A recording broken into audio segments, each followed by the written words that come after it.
For my capstone, I decided to attempt creating a Hebrew literacy mobile app that we'll call Tanakh Reader. And just a quick overview of what I want to cover. So the vision, the beginnings, the process, a demo, and then finally a conclusion. The vision, why a Hebrew literacy app? So a quick overview of first year Hebrew. In the first story, you get one unique new word, which means that 50 out of 53 of the total words in that story are previously known. In the last story, you get 5 unique new words, which means that 139 out of the 150 are previously known. And that's not accounting for attached pronouns. So if we had the attached pronouns, you would have more than 150 words. And then what this looks like, Balaam blesses Israel. Here's the last story. Adonai hirba et zera Abraham. It's pretty simple Hebrew, and you'll notice that the proper nouns are grayscaled, and then unknown words are footnoted.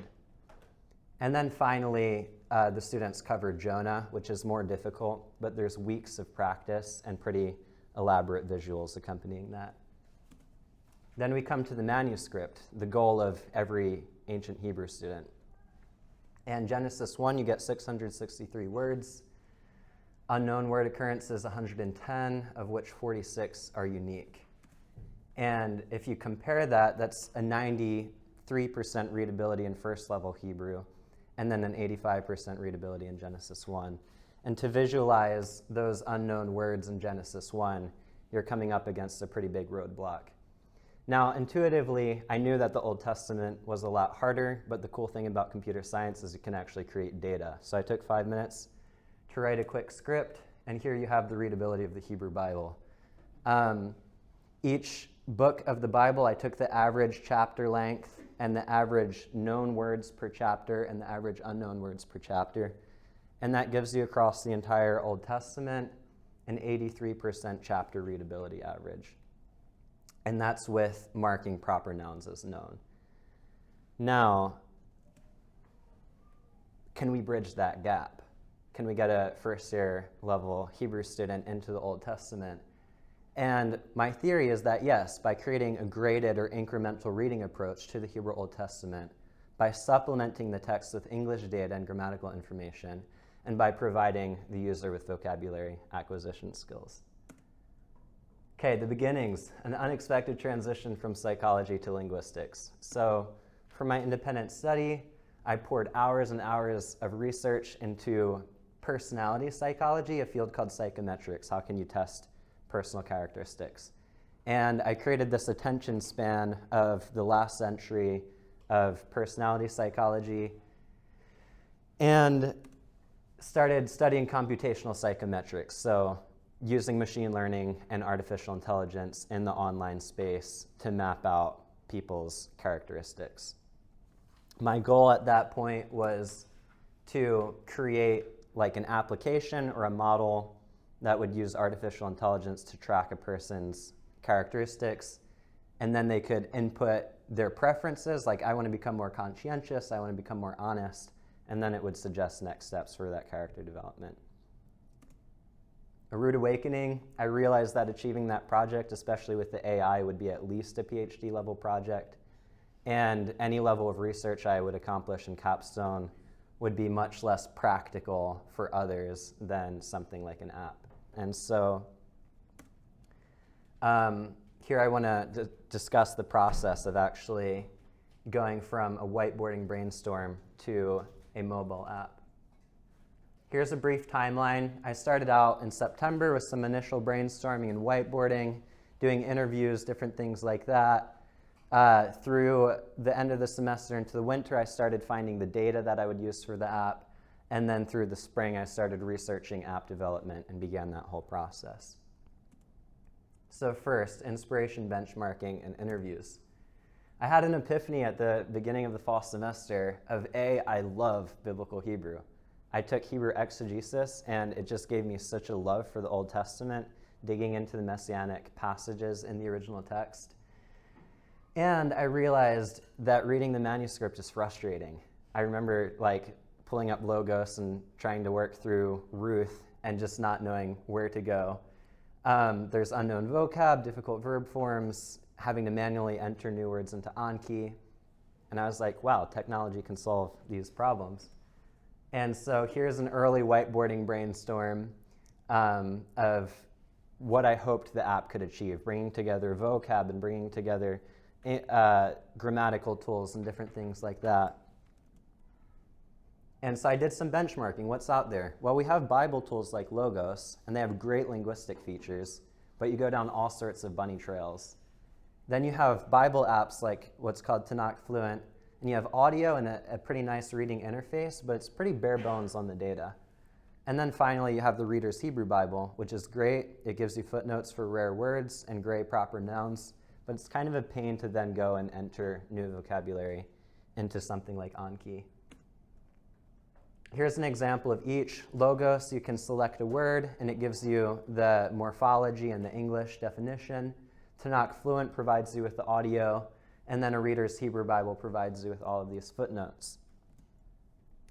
Then I did some interviews, tried to get students' perspective. One, the manuscript is tedious. You work through so slowly, and finally when you understand a phrase, you forget where you are.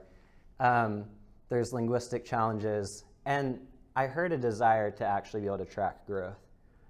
And so that brings me to, sorry, I'm just going to, all right, that brings me to the process of searching for data. I found this paper, The Hebrew Bible as Data, Sharing Experiences by a guy named Dirk Roorda.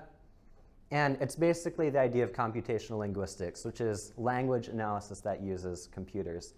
And their goal as an institution was to analyze the biblical text using computers. And he talks about the story of reflection and action and databases and data formats and query languages and annotations and computer languages, all the things that computer scientists get excited about. And this is what it looks like. Taking every single of the 426,000 words in the Hebrew Old Testament and creating a node which has a bunch of associated grammatical, all kinds of data. And so from that point, you can take a single word and get all kinds of cool information. That was the first data set that I found. The second data set, oh, and the other cool thing is you can code it in Python, which I'll talk a little bit more about. The second cool data set, Open Hebrew Bible, took that previous data set and added extended strong numbers to each node and added Berean Study Bible English to each node. So I took that data. And then the third data set is from Step Bible, and it provides the actual strong definitions. And so combining those three, I can map a word to its strong definition, which is a huge step. Third, creating a lexile function. How can we rank the difficulty of Hebrew passages? A man named Jeremy Bullard created this really cool chart where he took the 100 easiest chapters of the Hebrew Old Testament by looking at the occurrence frequencies of root words. I had 3 questions. Can I break the text into smaller units? Can I produce a better lexical penalty? And can I produce a multivariable heuristic that accounts for more than just lexical frequencies? Can I break the text in smaller units? Yes. So what this code is doing is looking at these 2 Masoretic paragraph marks and basically saying, as we iterate over all the verses in the manuscript, if we reach a paragraph mark, then full stop, we have a paragraph. Store that as a unit of text. There's some books like Psalms that don't use these markers, and so there I just blocked it up into chapters. But overall, this allows us to create smaller units of text. Can I produce a better lexical penalty? Yes. Here's the function that does that. And what you'll notice is that the 8th easiest passage early on in my assessment was Ezekiel 2. This ranked 168th easiest in Jeremy's data. And so I was like, okay, there's optimizations that we can make here. And in other words, what this optimization is that if we've encountered a word in the current pericope, then give it a lesser penalty each time you encounter it. So if a rare word occurs 5 times in a passage, by the 5th time you're going to recognize it. Second, if it's a proper noun, give it a smaller penalty, because you're not going to be needing to memorize people's names and things like that. There's a lot more there. If you have questions later, we can talk about it. But the result was that I created a document with 1,900 pericopes of weighted passages with these different lexical buckets. And I worked extensively with Dr. Schumann to create this and finalize it. And what you'll notice is this passage that has 13 occurrences of a rare word is still super easy because this is a proper noun. And so it's not going to really affect the difficulty. Okay, D, learning mobile app development. Over winter break, I dove into this huge Flutter apprentice book and into this huge Flutter apprentice Udemy course and kind of learned the ins and outs of how Flutter works.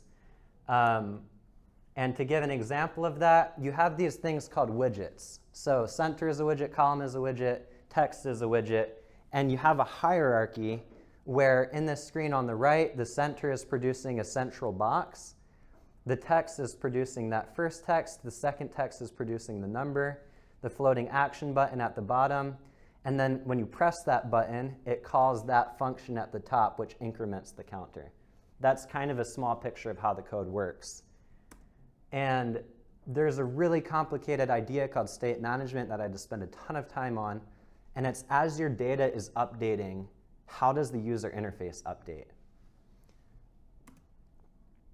Challenges. I had to learn a completely new framework called Flutter, a completely new language called Dart, and a plethora of libraries. So for state management, which I just referenced, there's 10 different libraries, each which have extensive documentation. And so how do you choose the right one if you're going to invest time into learning its documentation? I did a bunch of articles, YouTube videos, everything I could find to compare these different packages and then narrow down for my own purposes. And a bit about computer science. So I took classes, for example, where we dug into a bunch of new programming languages. And so when it finally came to Capstone, I was able to quickly acquire the tools needed. The process, finalizing my data models. So I created a SQL database with new data, so sentences for each lexeme, and then the passages that are ranked that I showed a PDF image of. And here you can see what a word is. And these are just a few of the 35 features that each word has, with 60 features total in the database. I want to give you an idea of how this works with development then. So here's a screenshot of the app. The book generates the title at the top. The lexeme generates the lexical data, and the lexeme is what you save into your dictionary. The sentences generate examples. The passage generates a non-chapter text. The Strong's generates your definition. And then the word generates everything else because it has so many features. So that's an example of how all the data I constructed feeds into the app. Finally, building the app. So I was inspired by this awesome reading language app called Linga, where you can choose your language level, and then in the text, it gives you these really cool features. And you'll notice that my app looks pretty similar. I definitely took most of my inspiration from this. And so I started out with some early whiteboard prototyping, and then an app prototype that was pretty bare bones, and started implementing user feedback. Okay, it's better to not underline because we're going to lose the vowel markings. Let's make them blue words instead, for example. Okay, here's an idea of where an app comes from. It's not just this magic thing that comes together. I'll show you. There's about 60 files that I compiled on the left here, each with dozens of lines of code. And here's an idea of how it works. So in this function getLexemes, I'm pulling lexical data from the database that I mentioned. And then down here, I'm creating a lexeme model that has all of the associated features for that lexeme. Then I come down to a provider, and in that provider, I'm providing data to the app. And so in the top of this specific provider class for my Hebrew passage, I have a list of these lexemes. And then I come down into my reading screen, and I have a little button to save a vocabulary word. And so here in my save title file, I'm calling a lexeme from my Hebrew passage provider. And then finally, from my vocabulary screen, I'm generating all of the vocabulary, again, from my lexeme provider. This is just a tiny glimpse into the kind of work that goes into actually coding an app. All right, from there, the demo. I just added new features. I'm really hoping it doesn't break as I demo it, but here we go. All right, Tanakh Reader. So you're at the login screen, and I'll add my own information.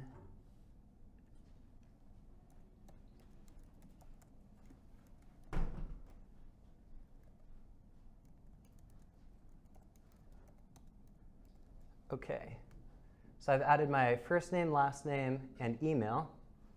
And now I can choose a reading level. And what this is going to do, I'll choose elementary. It's going to go through and set every lexeme in the Hebrew Bible that has 100 and more occurrences to known, meaning that I know those vocabulary. So I'll go ahead and register. And it's going to take me to the home screen where I just have some bare bones data for now. The number of words I've read and the number of words I've learned. And I'll come here to the passage, and here I have Genesis 1. Bereshit bara Elohim et hashamayim ve'et ha'aretz. Okay, I come to bara. I'm like, what exactly does this mean? I can tap on it.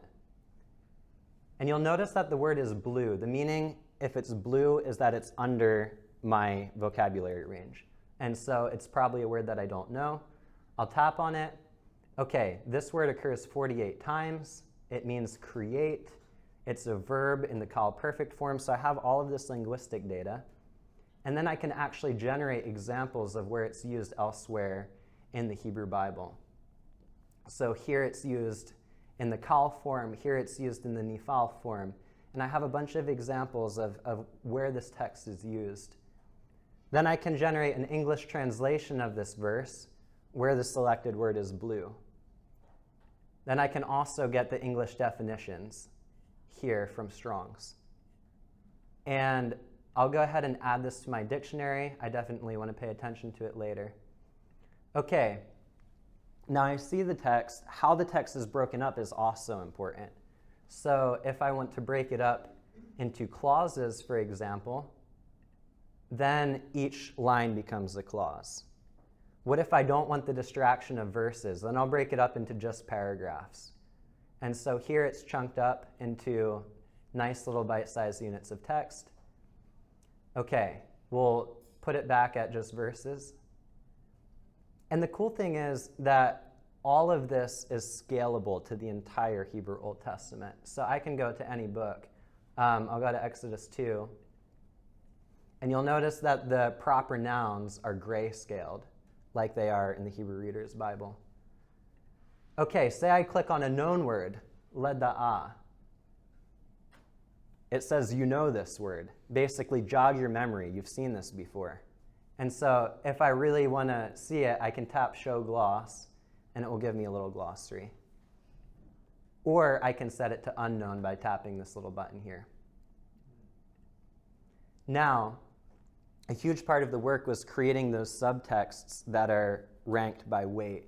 And so here I have a module of all those texts. And for each text, an updated percentage of how much I know. So check this out. I know 89% of this text. There are 4 unknown words. If I want to scan them before reading it, I can tap this little drop down, and it will give me the information. Let's go ahead and jump in. Okay. Hayom hazeh Adonai Elohecha metzavcha. I'm going to set this to unknown. And you'll notice that the percentage dropped down to 86. Now I'm going to go back to this passage. Since it's a subtext in the middle of nowhere, I'm going to get some English context. It will provide me a few English verses before and a few English verses after. Get us grounded. All right, I'm reading. I come to this unknown word. Okay, it occurs 8 times. I'm not going to bother. This word occurs 53 times. Let's add that to our dictionary. This word occurs 57 times. Let's add that. This word occurs 49 times. Let's add that. Okay, we've completed this text. Now our words read is at 107, and you'll see a little check mark there. We can go to any of these texts, but we'll go to, let's say, 2 Kings 8, 1 through 6.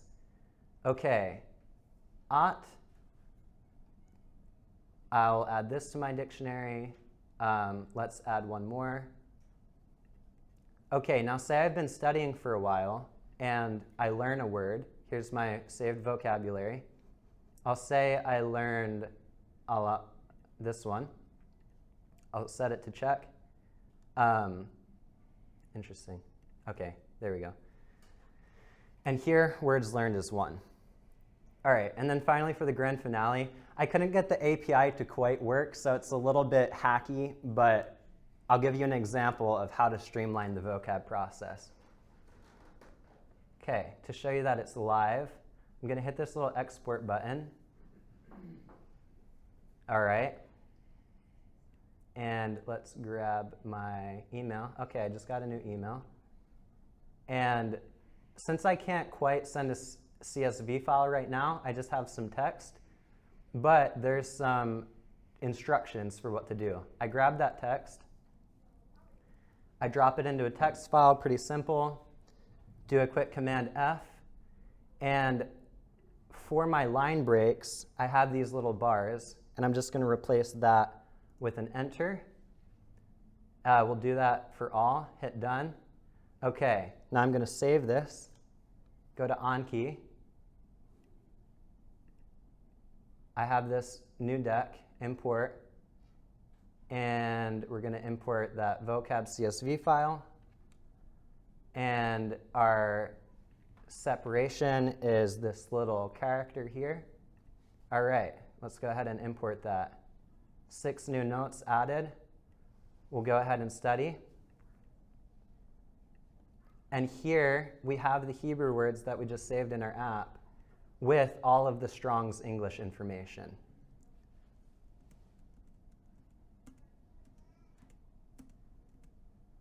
All right, that's the app. Finally, a lot of courses that I took that fed into this app and that were super helpful in designing and learning and organizing data. Lessons I learned: start small. I took all of this clause data and phrase data and all of these things that I never got to implement, and I should have just worked on making a really good user interface rather than working on all of that external stuff. 2, consult professionals. Like, a lot of the things that I did could have been done a lot easier if I talked to the right people.